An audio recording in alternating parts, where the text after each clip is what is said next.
कि उस मृत्यु का दोषी कौन होता है? वो अंधा पुरुष जो गिरा हुआ है, कि वो जिसके पास आंख थी उसने बचाया नहीं?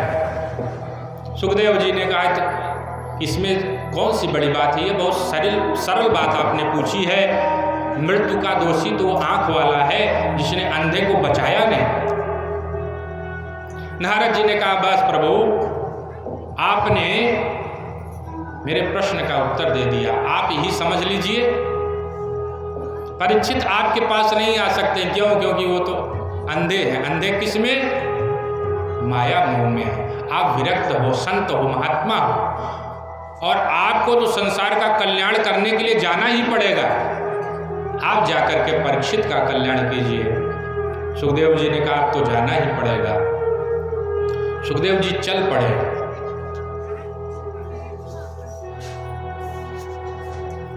रास्ते में सुखदेव जी के अवधूत वेश को देख करके जितनी भी स्त्रियां थी सब मोहित होने लगी। 16 वर्ष के सुखदेव जी जैसे आज 8 वर्ष के प्रतीत होते हैं। स्त्रियां मोहित हो गई, बच्चे क्या जाने, नागा बाबा करके सुखदेव जी के पीछे पड़ गए। लेकिन स्त्रियां मोहित हो रही हैं, बच्चे लोग चिढ़ा रहे हैं, कोई उन्हें प्रणाम कर रहा है। यही अवधूत के लक्षण होते हैं। कोई सम्मान दे, कोई अपमान करे, दोनों वही भाव रहता है। सिय राम मैं सब जग जानी, करऊं प्रणाम जोर जुग पानी। भगवान के स्वरूप को सब में सुखदेव जी देख रहे हैं, जिन्हें ये बोध नहीं है कि ये स्त्री है पुरुष है, स्त्री पुरुष में क्या अंतर होता है। सुखदेव जी को ये भी नहीं पता। क्यों? क्योंकि संसार में रहते नहीं, ब्रह्मानंद की समाधि में, भगवान के भजन में। आज बड़े बड़े संत महात्मा गंगा नदी के तट पर विराजमान है, परीक्षित भी विराजमान है। सुखदेव जी को आता देख करके सबने सुखदेव जी को प्रणाम किया।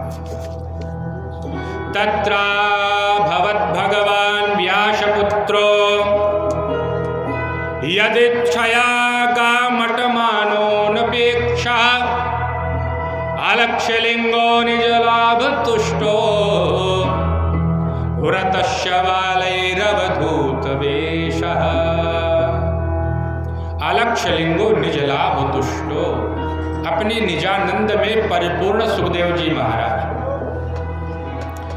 भगवान व्यास पुत्रो, आज भगवान ही व्यास जी के पुत्र के रूप में आ गए हैं। जब उत्तरा के गर्भ में परीक्षित ब्रह्मास्त्र से जल रहे थे, भगवान ने अंगुष्ठ मात्र का देह बना करके उत्तरा के गर्भ में भगवान ने परीक्षित की रक्षा की। अस्त्र से जले तो अस्त्र से रक्षा की, शस्त्र से जले तो शस्त्र से रक्षा की। आज एक ब्राह्मण ने वाणी से वाक वज्र छोड़ा है, तो आज वाणी से ही कल्याण करने के लिए मानो भगवान के रूप में व्यास जी के रूप में व्यास जी के पुत्र सुखदेव जी आज पधार रहे हैं। अलक्ष्यलिंगो निजलाभ तुष्टो। सभी ने सुखदेव जी को प्रणाम किया। सुखदेव जी को एक दिव्य आसन पर विराजमान किया। परीक्षित जो कि राजा थे, उन्होंने आतिथ्य स्वीकार किया, साधु सेवा की, चरण धुला, चरणोदक ग्रहण किया। कुछ महात्माओं ने कहा ये जो सुखदेव जी महाराज हैं ये क्षणिक रुकने वाले हैं, तुम अपने लिए कुछ, अपने कल्याण के लिए कुछ इनसे प्रश्न कर लो, अपनी बात बता दो। परीक्षित जी ने हाथ जोड़ा, प्रभु ये संस्मरणात् पुंसाम सद्यः शुद्धन्ति वै गृहा किं पुनर्दर्शन स्पर्श पाद शौचासनादिभिः। भगवान आप जैसे अवधूत के दर्शन अगर हो जाएं पाद प्रक्षालन हो जाए, स्पर्श हो जाए, तब जीव सभी भय से मुक्त हो जाता है। मुझे तो आपके दर्शन भी हुए, मैंने आपका चरण भी धुला, चरणोदक भी ग्रहण किया, मेरे जैसा भाग्यवान कौन हो सकता है। हे सुखदेव जी महाराज, आपसे एक प्रश्न है, मरण धर्मा प्राणी का कर्तव्य क्या है? अगर कोई मर रहा हो तो उसका कर्तव्य क्या है? सुखदेव जी प्रसन्न हो गए, हंसने लगे। परीक्षित, किसी के ऊपर मृत्यु आ जाए तो अपने कल्याण के लिए वो प्रश्न करेगा, लेकिन तुमने तो संसार के कल्याण के लिए प्रश्न किया। क्यों? क्योंकि मरण धर्मा पूरा संसार है, सबको किसी ना किसी दिन मरना है, इसलिए संसार मात्र के कल्याण के लिए आपने प्रश्न किया है,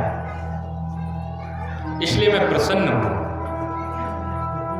वरीयाने सते प्रश्नः कृतो लोक हृतो नृप आत्मविसम्मता पुंसां श्रोतव्यादिषु यः परः।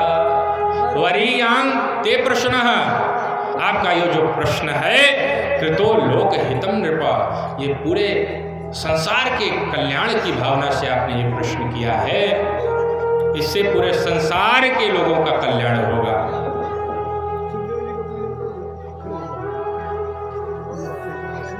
परीक्षित, एक बात बताता हूं, निद्रा हृयते नक्तम व्यावासेन च वावयः दिवाचार्थे हया राजन् कुटुंब भरणे नवा। निद्रा हृयते नक्तम, ये संसार के लोग सिर्फ खाना सोना ही जानते हैं, खाना सोना विषयों का भोगन करना, भोग्य करना ही जानते हैं। सबसे बड़ा पुरुषार्थ कलयुग में क्या माना जाता है? तो बोलते कुटुंब भरणेन वा, अपने कुटुंबों का भरण पोषण कर ले, सबसे बड़ा पुरुषार्थ वही है, ये संसार के लोग समझते हैं।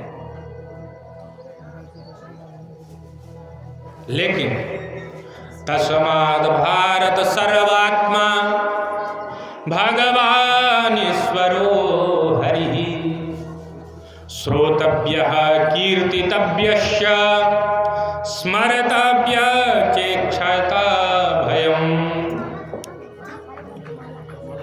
इस पूरे संसार में सर्वात्मा भगवान ईश्वर हरि का ही भजन हमें करना चाहिए। किस प्रकार? बोले श्रोतव्य, भगवान की कथा को श्रवण करो। जैसे आप लोग भगवान की कथा का श्रवण कर रहे हैं ना, उसी तरह भगवान की कथा को श्रवण करो, जितना हो सके। श्रोतव्य, श्रवण करने के बाद कीर्तितव्य, जो आपने श्रवण करा है उसको दूसरे को भी सुनाओ, उसकी कीर्ति का बखान करो। भगवान के कथा में जो आपने सुना है वो दूसरों को भी सुनाओ। फिर स्मर्तव्य, मान लीजिए कोई ना मिले सुनाने के लिए, तो भगवान की कथा का स्मरण करो। श्रोतव्य, कीर्तितव्य, स्मर्तव्य, तीन कार्य अगर जीव कर ले तो निश्चित ही वो परमात्मा को प्राप्त कर लेगा। प्रेम से बोले वृंदावन बिहारी लाल की जय। सुखदेव जी का आगमन हुआ है। अब तो सुखदेव जी 7 दिन तक परीक्षित को कथा सुनाएंगे। हम लोग भी 7 दिन, आज कथा का दूसरा दिन है, 5 दिन और बचा हुआ है। हम लोग भी आकर के शुक और परीक्षित का संवाद श्रवण करेंगे और पुनः जिनको कथा अच्छी लगती हो वो अपने बंधु बांधवों के साथ, अपने इष्ट मित्रों के साथ आकर के कथा में भगवान की कथा श्रवण करें, क्योंकि भगवान की कथा आपके देह को पुण्य पावन बनाती है, आपकी आत्मा को भी पावन बना देती है।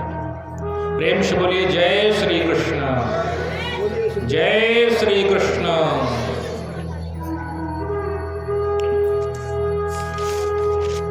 भगवान के नामों का संकीर्तन करेंगे, उसके बाद आरती होगी, क्योंकि कुछ लोग दूर से भी आए हुए